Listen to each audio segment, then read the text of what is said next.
Hello po mga kababayan, kamusta po kayong lahat? And once again, welcome back to another episode of Simply Talkies Vlog. Pag-usapan natin mga kababayan, ituloy natin yung tungkol dito kay Sara Pusit at kay Harry Roque.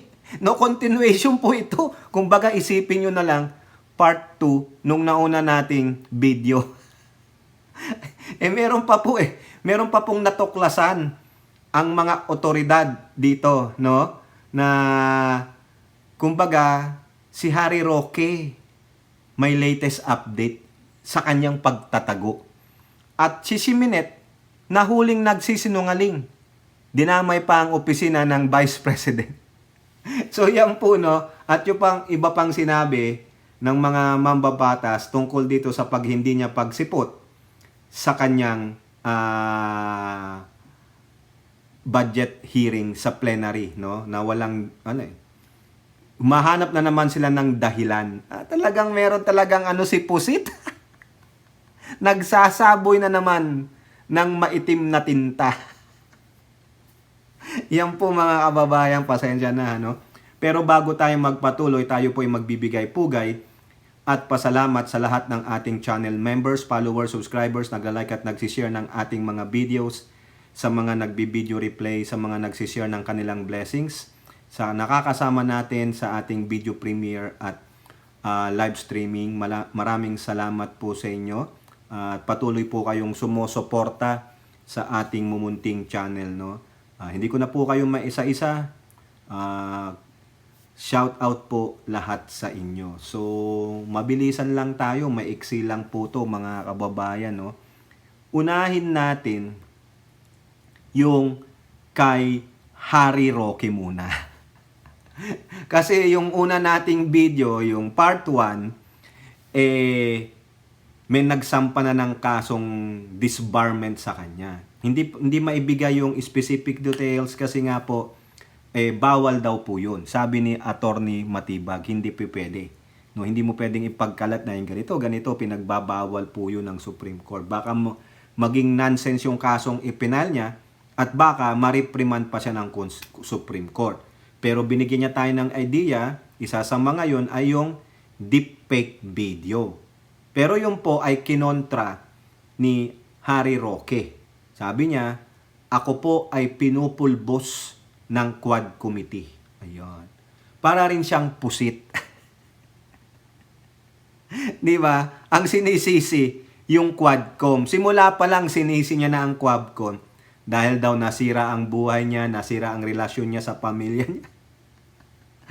Actually, alam mo mangyayari yan, Roque. Dumating ka doon sa punto na, ay, mali ako ng binitawang salita. O ngayon, nung hinahanap na, hindi ka na nag-attend ng hearings, nagtago ka na, kaya binigyan ka ng show cause order, nadamay pa ngayon ang asawa mo. Yung asawa mo, naglilintaya, no? Nag-aano po yung asawa niya Ha? May sinabing hindi maganda kay Ace Barber. Ha? Ano ba yung sabi ng asawa niya na nambabraso si Ace Barber? Power abuse. No? Mamaya sasabihin natin yan. No? Idadamay na natin dito yung asawa niya. Kasi tumakbo yata ng Singapore yung asawa niya kasi nagpapagamot po. Diba? Ang alam kong tumatakbo sa Singapore, si Doc Willie, nagpapagamot ng cancer Yung anak din ni Katunying, napanood ko po yun, nasubaybayan ko yun, nagpagamot yung kanyang panganay na anak. At sa awa naman ng Diyos, gumaling yung anak ni Katunying. Mukhang magagaling ang mga doktor sa Singapore sa Hopuli naman, gumaling si Doc Willie. Yung asawa naman ni Roque, si Harry Roque, si Miss Myla, hopefully, gumaling naman po kayo, no? 'Di ba? Hindi tayo mag-ano ng ill will diyan, no? Pero hindi maganda yung sinabi niya kay Ace Barbers. Pero may sagot po si Ace Barber sa kanya. Unahin lang natin itong kay Talakitok Roque, no? Hindi na po 'to yung pulburon video. Ito na yung kasunod, yung natuklasan ng mga pulis. 'Di ba pinaghahanap na nga siya? Ang latest sabi, nakuhanan siya sa CCTV. May alam na po ang CIDG ng PMP. Bagang may tracker team na binuo na PNP Chief Marbil yung tracker na magtatrack kay Harry Roque. So dito po sa ABS-CBN, yung litis na balita, Harry Roque sa mga exclusive. Uy, ano yung exclusive? Mga mamahaling subdivision? Ang mga nakakapunta lang ay ang mga may-ari ng bahay, hindi ka makapasok sa mga gated community. Na lugar nagtatago, PMP-CIDG. Palipat-lipat ng pinagtatago ang lugar si dating presidential spokesperson Harry Roque, kaya hindi ito maaresto ng PMP-CIDG. Palipat-lipat nga naman. Kung exclusive nga naman, kung di kayo member doon, kung wala kayong kailangan talagang bago kayo papasukin, positive na positive kayo dun sa bahay na pupuntahan ninyo. Kung may palisiya yung mga subdivision na bawal ganito, di ba? Ayon kay PNP CIDG Director Police Major General Leo Francisco, namataan na si Roque sa isang exclusive subdivision, sabi ko na nga noong Biyernes, pero nabigo silang maabutan ito. Nakatunog, baka meron ding puting ahas. Diyan sa CIDG, Major General, baka merong puting ahas diyan si Roque na nabibigyan ng isang attache case. Punong-puno ng candy. Kayo naman. Candy lang. Para giveaway po sa Halloween. Di ba, Miyu? Aminado ang opisyal na nagiging hamon sa kanila na pasukin ang mga lugar na ito, lalo na ang mga exclusive area dahil hindi sila basta-basta makapasok. Kaya nga exclusive. Ang daming rikititos niyan. Bago ka makapasok, kailangan may kakilala ba kayo dito? May imbitasyon ba kayo? Ano pong karapatan ninyo? Teka muna po, tatawagan ko muna yung secretary o si chairman. Ganun yung board of directors ng exclusive na subdivision, di ba? Binabantayan natin ito at sa kasamaang palad noong Friday, hindi nila ito naabutan. So nawawala na lang. So may mga impormasyon tayo na andon. Pag dumarating yung mga tao dahil ito ay hindi kaagad natin napapasok, ito ay exclusive na mga places. Talagang medyo nalilate yung ating mga personnel. So yun yung hindrance natin na or gap na ma-experience sa paghahanap kay Attorney Harry Roque. Dapat naman sa mga magbigay kayo, galangin nyo yung batas, di ba? Hindi. Hopefully, yung mga nagkakanlong kay Roque, kasuhan nyo rin, aiding and abetting para po. Pero mayayaman yan, lalabanan nila yan. Alam nyo na, mapera may pang-abogado. Giit ni Francisco, malaki ang epekto ng kahit isang minutong delay kapag isinasasagawa nilang operasyon dahil agad na nakakaalis si Roque ng bahay bago pa man dumating ang mga pulis. Siyempre, may mga exclusive subdivision kasi tayo dito na hindi basta-basta nakakapasok ang private or police personnel. So, kailangan pa ng reason bakit sila pupunta sa isang lugar. Madelay kasi ng 1 minuto, malaking bagay na yon. Hindi siya nag-stay sa isang place. Sa ngayon, minomonitor natin siya. Ayan, yari na. Talagang tinatrack ka. Huwag kang magkamali, Roque. Huwag kang manlalaban, Huwag kang manlalaban. Nakipag-unayan na ang PMP-CIDG sa Bureau of Immigration para alamin kung nasa bansa pa ito. Nag-request na kami ng BID. Ano yan? Bulletin? Immigration? Ano yung BID? Ang alam ko lang mga kaibigan, BOLO Be on the lookout. Pero ito, Bureau of Immigration Detention ng travel record kung siya ay nakalabas o hindi, yun lang inaantay natin. Baka nga merong yan. Baka merong kasangkot, no? Ngayon, punta naman tayo doon sa sagot ni Ace Barbers doon po sa lintaya ng asawa ni Roque na si Myla Roque tungkol sa power abuser si Ace Barber. Ang sabi niya po, pumunta kasi siya sa hearing kasi pinashow cause order na pati yung asawa ni Roque kasi nga hindi po dumarating kumbaga incorporator din siya Pinapadala rin yung mga dokumento pati yung kanyang medical certificate. Ang sabi ni Myla Roque, power tripping kayo Kumbaga nagpadala na daw siya ng medical certificate niya, excuse, mukhang hindi daw tinanggap. Ayun tapos si Paduano, siya na ang nag-cite ng show cause order.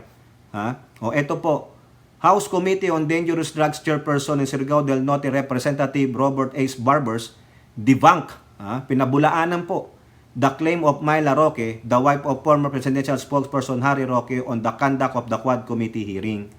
Sabi niya, I would like to vehemently deny Mrs. Myla Roque's claim that I am an abusive individual who abuses my immunity from libel during the Quadcom hearings.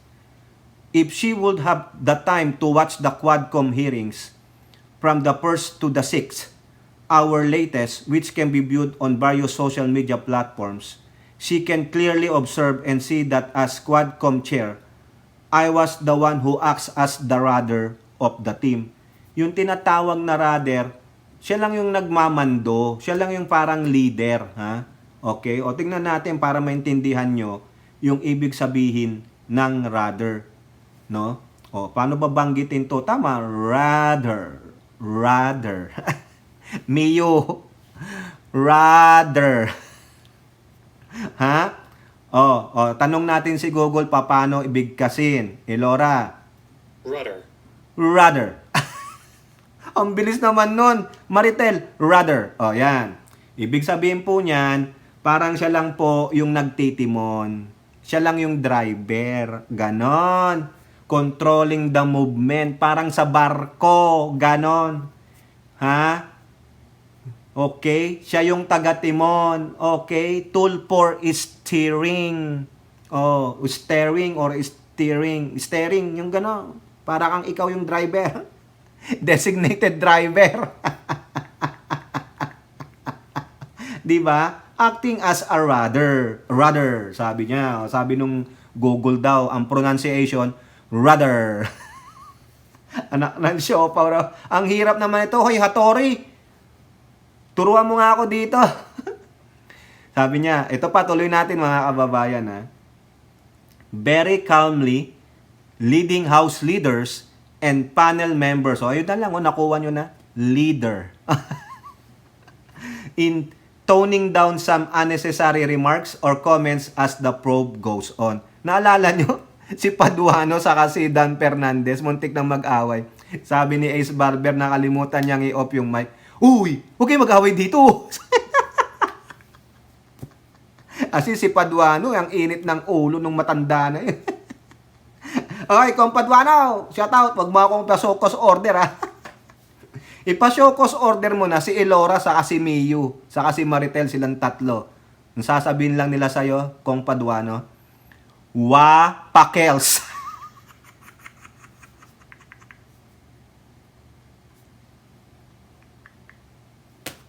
Di ba, kung Paduano? Tawa na naman ako ng tawa dito. Sasabihin na naman ni Mami Peng, tawa ka ng tawa. Di tumawa ka din. Di ba, Elora? Tumawa na rin kayo para magmukha kayong bata. Ganun yun. Contrary to Mrs. Roque's claim, Barber stressed that he did not link her to the illegal pogo operator Lucky South 99. I think that only her husband, Harry Roque, had been linked to said gambling firm, not Mrs. Myla Roque. O nga naman, anong kinocomplain mo, Roque? Hindi ka pala na-link eh. Pumunta ka kasi. He explained that Mrs. Roque's name cropped up in the hearings because she was the one who signed the lease agreement to a wanted... Yari ka! To a wanted Chinese IT expert who is in hiding after the latter's pogo firm in Porac, Pampanga was raided by PAOK agents for various violation of the law. Ikaw pala nandun sa sa Benguet yung bahay nyo eh. The Biancam Holdings and Trading Incorporated, the Roque family-owned company, leased their property to fugitive Cambodian San Liming and his Chinese partner Wang Kepeng. Ano ba to? Kala ko Wang Mami Peng eh. Yung pala Wang Kepeng. Kamag-anak ba to ni Peng? Si Kepeng? Yari na naman tayo kay Peng nito. Katunog eh. Wang Kepeng. Baka naman Mami Peng. O di ba inchik din si Mami Peng eh. Mi Peng. Yun po yung Chinese name ni Peng. Mi Peng. Sa Pilipino, Tagalog, Mami Peng. Pero sa Chinese, Mi Peng. Yari na naman tayo kay Mami Peng nito. Uy, pinagsasabi mo dyan.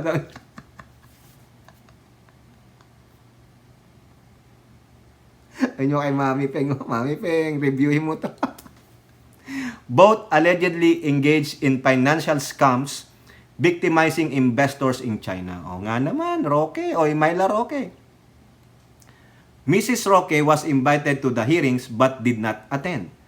On her trip to Singapore to seek medical treatment, the medical documents she has submitted so far to the Quadcom were mere results from a certain diagnostic laboratory and did not clearly indicate details on the health issues she is facing. Kaya nga naman, pwede bang gawa-gawa din yun? Gawang rekto din yun. Eh sabi nga ni Paduano, yun daw pong nandun sa sa medical certificate na yun. Eh nung tignan nila yung hospital o clinic, hindi daw gumagawa ng ganung Di ba? Hindi nila specialty kung ano man yun. Huling-huli. Di ba? Oh, it was public order and safety chair. Abang lingkod, si Congressman Paduano and Antipolo Representative Romeo Acop who sought the medical records coming from your doctors. Not me. Correct. Barbers also denied declaring the Roque family as wasak. I think I will be the last person to say that Mr. Roque's close executive assistant, si Supranational, disclosure and admission during the hearings that they are maintaining a joint bank account. Di ba yung guwaping, yung nagsabing may 3 million kami, joint account ni Manay Roque. Could have adversely affected or damaged his reputation. When I was asked for comment by the media covering the Quadcom hearing, Mr. Roques claimed that Quadcom is destroying his family. My answer was, huwag kami ang sisihin niya. Tanungin niya ang sarili niya. Correct! Ba't kayo naninichi? Barber said Harry Roques' continued refusal to submit copies of SALN, financial transactions, and tax documents only increases the curiosity about the sudden increase of his wealth from 125,000 to 125 million in 2018. So 2 years lang. The Quadcom has issued a show cause order against Mrs. Roque and an arrest order against Harry Roque. Pag hindi pumunta si Myla Roque, arrest warrant, contempt. Di ba? Yun lang. Kaya kayong mag-asawa, please, show na. Di ba? Mag-show na kayo. Huwag na kayong mag-tsago-tsago. Mahirap po yung patago-tago sa batas. Punta naman tayo sa binigyan ng 36 million ni Roque nung campaign. Baka hindi pa ubos yun. Ang hirap kaya bawiin nung 36 million ngayon, Roque. Eto po. 'Di ba? Yung sinasabi po ni Siminet na yung daw hindi daw siya hindi na daw niya niloko yung Kongreso. Bakit? Kasi dinideny po nila mga kababayan yung paggagala niya, yung pagsiswimming ng kanyang mga tentacles diyan sa Calagas Island sa Camarines Norte. Ayan po yung official statement nila. The public is cautioned about the attempts of some media outlets to once again besmirk, yung besmirk yung pamasamain the reputation of BP Pusit by publishing stories that she is on the beach while the House of Representatives is conducting the plenary deliberations on the budget. The Vice President was on the road today, talking to the people about the current events in our country. She made stops in Binson and Daet, Camarines Norte, and Legazpi, Albay. It is quite easy to confirm her activities through social media posts of the residents in these areas. The OVP condemns fake news and media releases for clickbaits and profit. September 23rd. Okay? Ayan daw po, fake news daw po yan. Na pinag-antay niya ang mga congressmen ng 17 hours while they'll already sent a letter to Congressman Adjong na sila po ay hindi na daw pupunta at pinapaubayan na nila ang kanilang budget sa HOR. So sinisi pa si Congressman Adjong. Pero mga kababayan, Ha? Mamaya ko na ipakita yung code card sa inyo. Ha? Pero mga kababayan, PMP, Philippine National Police mismo, ang nagbigay ng detalye na si Siminet ay nanloloko. Si Siminet ay sinungaling base dito sa kanilang statement na siya daw po ay naglilibot sa ating bansa. Anong ginagawa niya? Bakit siya naglilibot? Nangangandidato na? Ha? Kung totoo sana yon, edi nag-post na kayo doon sa FB page ng inyong among pusit. Hindi po eh. Ang lumalabas na mga larawan ay mga larawan tulad ng pinakita natin sa inyo sa last vlog natin, yung may mga picture doon kasi may mga kabataan eh. 'Di ba? Nasaan? Ang tanging lumalabas na larawan ay mga larawan na siya ay kasama ng mga kababayan natin sa Calagas Island Resort na pupunta sa tubig ang pusit. At ang sabi ng PMP, Siminet lies. PMP reveals details of Sara Duterte's stay in Calagas Island. Talaga, ang sinungaling ay kapatid ng magnanakaw. Ayan. Photos don't lie. Since mahilig naman lang kayong mag-social media, di ba? Nagpa-selfie-selfie pa yan, mahilig. Bakit hindi nyo ipalabas yung picture o any video na galing nga siya dito sa Binsons and Daet Camarines Norte and Legazpi Albay? Nasaan? Wala! Ang tanging nakikita naming posting ay ang posting dito sa Calagas Island. Sinungaling! Ginamit mo pa ang opisina ng Vice President. Sinungaling!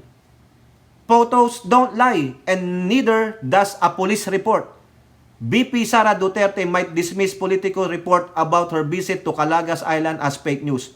But her trip was well documented by the PMP. Patay kayo, nilabanan kayo ng politiko ngayon. Anong sabi ng politiko? Politico obtained a copy of the memorandum addressed to Bicol Police Regional Office Director Brigadier General Andre Dizon containing details of Duterte's stay in Calagas Island from September 21 to 23.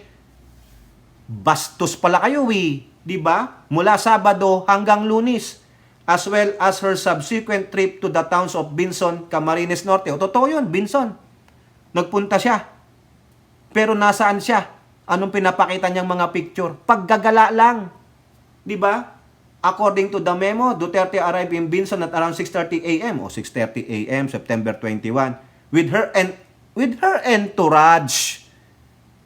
Binabayaran niya po yan, mga kababayan. Hindi po siya nagbabayad niyan personally. Gastos ng taong bayan yan.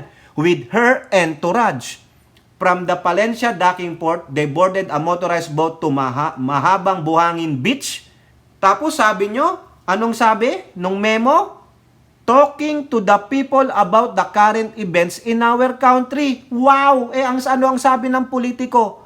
Pagdating nyo sa Binson, sumakay na kayo, nagpunta na kayo sa Palencia docking port, and then you boarded a motorized boat to Mahabang Buhangin Beach in Calagas Island. The trip took about 3 hours. They checked in at the I Love Calagas Resort. Sino kayang kasama niya doon sa pag-check in niya? Sino kaya ang membro ng kanyang entourage? As of 9 a.m. of September 22nd, that was Sunday, Duterte met with Binson's Mayor Eleanor as well as the chairperson and councilors of Ganayan and Calagas Island. As reported by Politico, Duterte was still on the island past 6 a.m. Monday. She and Henry left Calagas at around 6:28 a.m. by boarding a boat going to the town of Binson. The Vice President group na pala sa Daking Port around visited ng Paul Hensog went around the size. Went around the historical site. Nag-ano ka lang para kang turista doon. Anong kinausap mong mga tao? Di ba? Wow naman. Nako, sinong pinagloloko nyo, mga kababayan? Nag-sightseeing ka lang naman pala. Tapos sasabihin mo, talking to the people na ba yun? Sightseeing lang yun tingnan ninyo. Ayan Di ba? Ganyan din ang gawa ng impact leadership. 6:23 a.m. nandun pa siya sa Calagas Island. Nakikipagpicturan siya. Di ba? Wow. Tapos inaantay ka sa Kongreso. Inaantay ka pa rin. Mas kaya nagpadala ka ng letter kay Adjong. Di ba? Ay nako, sino maniniwala ba kayo sa statement ng ano niya? Nasaan ang picture na ikaw na nakikipag-usap sa mga tao? Di ba? Wala namang event. Uy, nag-touring-touring ka lang. Di ba? Kunwari parang di tayo mahuli. Ganun yung alibay na yun eh. Oo, alam na namin yun. Ginagawa rin namin yung minsan. Para hindi tayo sabing naggala lang tayo. Kailangan, punta tayo dito. Kunwari, nakipag-usap tayo ha. Para sabihin, nakikipag-usap naman pala sila. Baka napadaan lang doon. Kunwari, nag-swimming lang ng konti. Pero nag-check-in. Oh, ay nako. Ano ang sabi naman ni Kong Hong no hindi siya dumating nung Lunes? No, 17 hours. Totoo po yun. Biruin nyo, from 10 a.m. to 3 o'clock a.m. the following day. Oh, di ba? 17 hours yun. Kasi 3 a.m. minus 10, that's 7 hours na lang para maging 24. O di ba? Sabi ni Kong Hun, tatapusin namin yan. BP Duterte can sabotage budget passage, says Kong Hun. O tama. Ha? Okay? Ayun sabi ni Kong Hun dyan. Tatapusin nila maski na wala si Pusit. Hindi niya kayang isabotahe, 'di ba? Oh. Hay nako. Ito pa sabi ni Raj Rodriguez Gutierrez, ng One Rider Party List. Sara Duterte's absent in budget deliberation, a betrayal of public trust, but impeachment off the table. Oh, hindi naman daw, pero bahala na yung bayan. Oh. Ito pa sabi niya ni Gutierrez daw. One Rider Party List Gutierrez expressed his belief that BP Pusit committed a betrayal of public trust when she refused to attend and defend the proposed budget at her office. However, Gutierrez believed this is not sufficient ground for impeachment. O yan, hindi daw po siya naniniwala. Pero, antayin mo. Antayin mo, Gutierrez, ang ihahain ng bayan, no? Talagang desidido po sila mga kababayan. Nakasuhan itong kasuhan ng impeachment. I-impeach talaga nila. Okay? Eto pa.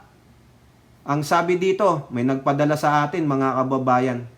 Eto po, si Representative Kong Hun, pinadala po sa atin ito ng ating kaibigan.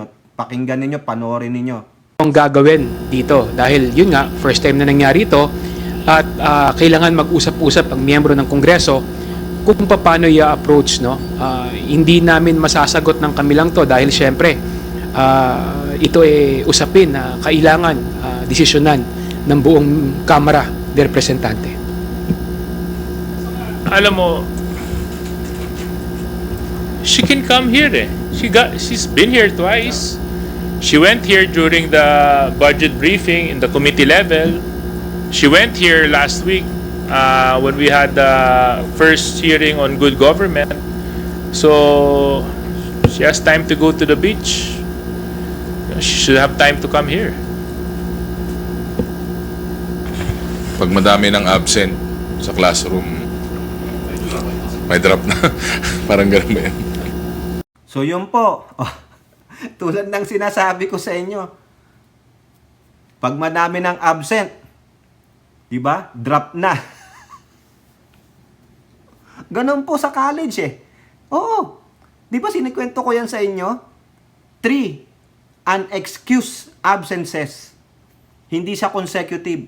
Basta 3 unexcused absences. Ibig sabihin, wala kang excuse. Wala kang medical yung tulad kay Myla, ito yung buko. Yung kay Myla Roque, unexcused nga eh.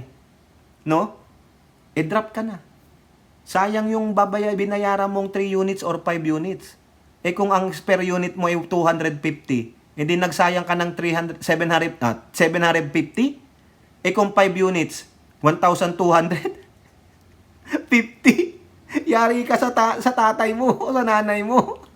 Di ba marami po akong classmate na ganyan? Kasi meron lang pong grace period para hindi ka ma-charge doon sa unit na drop mo. No? Sasabihin diyan, okay. First 3 weeks. First 3 weeks. Ewan ko kung first 3 weeks o first 2 weeks ng klase, doon, tignan mo na. Kung magda-drop ka. Kung ayaw mo yung teacher, anak ng putik, si Mistero. May teacher kami, ang pangalan, Mistero. Oo. Lagyan mo na lang R sa dulo. Terror. Math teacher yon, math teacher. May dalawa naman kaming teacher, math din. Mr. and Mrs. Nocon. Ano yung Nocon? No consideration. Pag sa blue book namin, yung exams, kailangan walang erasures, kailangan may bilog yung final answer, kailangan may underline yung final answer, walang makikitang erasures, dapat malinis. Pag may erasures na, iskipan niya na, kaya nga no con eh. No consideration ng animal. Visit! Sabi ko, tawang-tawa talaga ako. Oo. Yan. Pag gano'n na, pwede mong i-drop yun. Nasa grace period, hindi ka matcha-charge. Pero after the grace period at ikaw ay mag-drop intentionally, babayaran mo na yon. Or, 3 absent, drop. Ayun ang sabi ni Ortega eh. Di ba sa klase, pag too many absences, drop. Animal. Walang yan, animal eh, no? Ida-drop daw. Gago talaga tong si Ortega, natawa ako. Drop down. Napakinggan ko nga, salamat naman ha. Oh, Mami B, salamat. Si Mami B ang nagputol na yun sa akin. Thank you, Mami B. Love, love, love, Mami B. Kababayan po nating Sambalenya yan. Taga San Narciso ba siya o San Antonio, no? Ayan. Mga tinutulungan po tayo, sila Elora at marami pang iba. Nagpo-forward sa atin ng mga content. Okay? And last article natin, doon din sa Congress, marami po sa Congress TV na yan, kahapon, yung unannounced, no? Na hindi nila ma-imagine, ano daw po ang magiging senaryo pag si Sara Tamilmil pa rin ang DepEd Secretary. Sa pagiging snobbish niya, sa pagiging wala siyang pakialam. Kasi nga heartless eh. Wala na siyang empathy, hindi na siya makaramdam ng awa. Sinabi niya yan. Pinatay na nila ang pakiramdam ko. Oh, sinong sila? Di kayo. Kayo kayong mag-anak. Mga tanga kayo eh. Oh.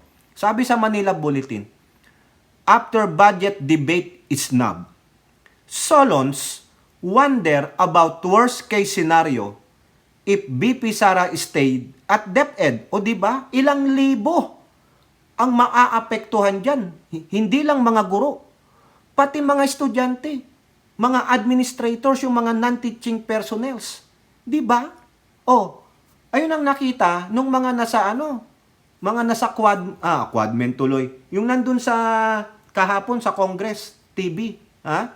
Ito po ang sabi, Deputy Speaker and Quezon's 2nd District Representative David Suarez in particular feared that Duterte's accountability issues could have put millions of teachers, students, and schools at risk. Kaya iniisip ko, kung hindi siya nag-resign sa DepEd at ganito rin ang mangyari sa budget ng DepEd, ano kaya ang nangyari? Correct! Yung pag-aaral, yung mga kabuhayan ng teachers, siyempre doon sila kumukuha ng kanilang isa sa means of their livelihood. Kung yung asawa may trabaho. Paano kung wala trabaho yung asawa? O kaya pareho silang teacher. Mga problema, pati yung administrators, yung mga non-teaching personnels. Paano kukuha ng sahod yan? Ikabubuhay nila. Siyempre, mag-aayuda na naman. Di ba? Hindi niya naisip. O ngayon, sino naaapektuhan dyan? Yung OBP personnels. Sabi niya noon, makakapagtrabaho naman kami maski na wala kaming budget. How? How? Can you tell us how? Meaning, yung mga nandoon nagtatrabaho sa opisina mo, they gonna work for you for free? How you gonna do the payroll? Ibig sabihin, work of love, labor of love. Magpipribi na lang kami, Madam President, hanggang 2020, Madam Vice President, hanggang sa 2028. Bayaran mo na lang kami, ha? I-retro mo na lang kami ng 4 years. Di ba, ganun ba ang promise? O you gonna get some money from somewhere else? Saan ka kukuha? Kung hindi ka binigyan ng budget sa OBP, paano mo pasasahuran? Their livelihood is at stake. Palibasa ikaw, lami-lami ka sa kwarta, tiyak hindi ka magugutom. Maski na wala kang sahod ng 4 na taon sa OBP. Di ba? Mahiya naman kayo, hindi lang naman mga government workers ang nandyan. O baka yung mga yan, sasahod yung mga yan. Ang pondo lang ay yung mga social amelioration niya. Di ba? Pati yung mga bodyguards niya. Ibabalik na lang yan sa AFP o sa kapulisan. Pero tama si Representative Suarez, ini-imagine niya ano kaya mangyayari pag siya pa rin ang DepEd Secretary. Di ba? Millions of teachers, students, and schools are at risk. Ha? Di ba? He questioned how DepEd would have managed under Duterte's leadership given her current lack of engagement with the lower chamber. Halos 1 milyon na teachers yata ang umaasa sa DepEd budget. At hindi lang yung mga teachers, pati yung mga bata, mga paaralan at mga magulang na umaasa sa maayos na edukasyon. O di ba? Ito pa ang sabi naman ngayon ni Representative Kong Hoon. He expressed relief that former Senator Juan Edgardo Sani Angara now leads the department. Buti na lang. At si Secretary Angara yung secretary ng DepEd. Pasalamat ka sa Pangulo. Siya ang namili niyan eh. Di ba? Salamat na rin kay Senator Angara dati at tinanggap niya yung challenge. Nakita naman talaga natin yung pagbulusok pababa ng kalidad ng edukasyon nung si BP Sara pa ang namumuno sa DepEd. Ha? Tama naman. Ha? Di ba? Pabagsak lalo eh. Bagsak na nga, lalo pang bumulusok kasi walang pakialam. Hindi alam ang gagawin. O, di ba? Ay, nako.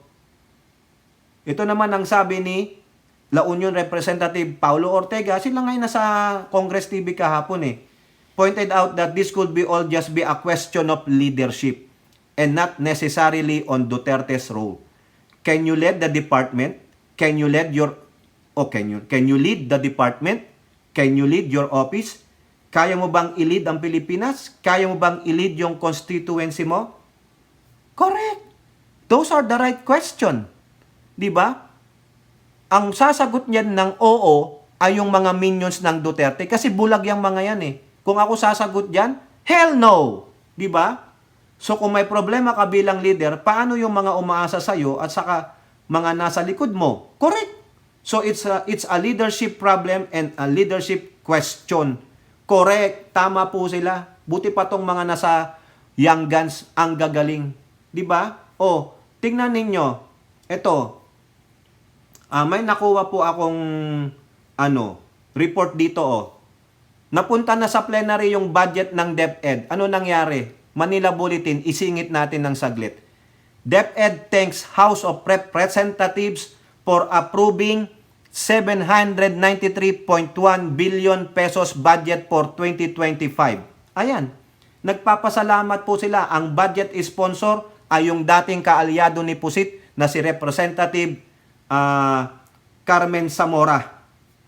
Nagpapasalamat po si Secretary Angara. Alam nyo ba na marami palang attached agency dyan sa DepEd? Nandyan ang National Book Development Board, National Council for Children's Television, National Museum, Philippine High School for the Arts, Early Childhood Care and Development Council, and National Academy of Sports. O kung hindi mapunduhan ito ng tama, edi wala, hindi rin ito nakayanan ni Tamilmil.